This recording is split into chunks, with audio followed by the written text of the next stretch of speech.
बच्चों की कहानी आपस की फूट। प्राचीन समय में एक विचित्र पक्षी रहता था। उसका धड़ एक ही था परंतु सिर दो थे। नाम था उसका भारुंड। एक शरीर होने के बावजूद उसके सिरों में एकता नहीं थी और न ही था तालमेल। वे एक दूसरे से बैर रखते थे।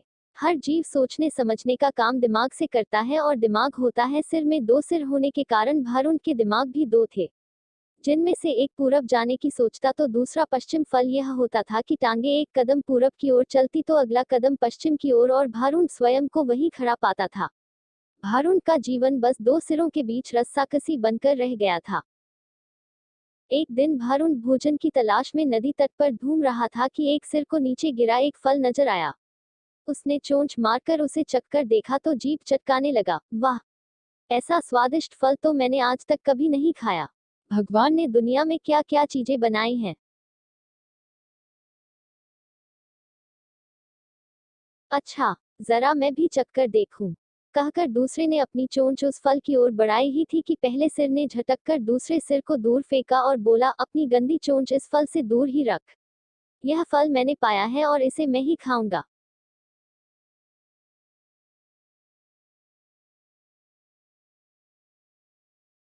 अरे, हम दोनों एक ही शरीर के भाग हैं। खाने पीने की चीजें तो हमें बांटकर खानी चाहिए। दूसरे सिर ने दलील दी। पहला सिर कहने लगा, ठीक, हम एक शरीर के भाग हैं। पेट हमारे एक ही हैं। मैं इस फल को खाऊंगा तो वह पेट में ही तो जाएगा और पेट तेरा भी है। दूसरा सिर बोला, खाने का मतलब केवल पेट भरना ही नहीं होता भाई। जीभ का स्वाद भी तो कोई चीज है। तबीयत को संतुष्टि तो जीभ से ही मिलती है। खाने का असली मजा तो मुंह में ही है।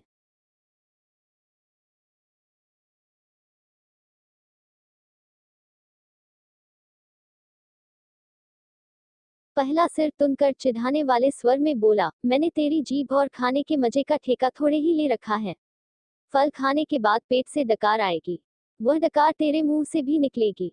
उसी से गुजारा चला लेना। अब ज्यादा बकवास न कर और मुझे शांति से फल खाने दे। ऐसा कहकर पहला सिर चटखारे ले लेकर फल खाने लगा। इस घटना के बाद दूसरे सिर ने बदला लेने की ठान ली और मौके की तलाश में रहने लगा। कुछ दिन बाद फिर भारुण भोजन की तलाश में घूम रहा था कि दूसरे सिर की नजर एक फल पर पड़ी। उसे जिस चीज की तलाश थी उसे वह मिल गई थी। दूसरा सिर उस फल पर चोंच मारने ही जा रहा था कि पहले सिर ने चीख कर चेतावनी दी, अरे अरे, इस फल को मत खाना। क्या तुझे पता नहीं कि यह विषैला फल है? इसे खाने पर मृत्यु भी हो सकती है। दूसरा सिर हंसा, हे, तू चुपचाप अपना काम देख। तुझे क्या लेना है कि मैं क्या खा रहा हूँ? भूल गया उस दिन की बात? पहले सिर ने समझाने की कोशिश की, तूने यह फल खा लिया तो हम दोनों मर जाएंगे।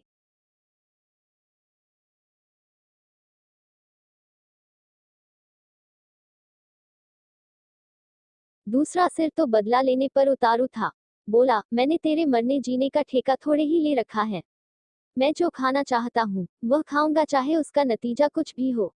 अब मुझे शांति से विषैला फल खाने दे। दूसरे सिर ने सारा विषैला फल खा लिया और भारुण तड़प तड़प कर मर गया।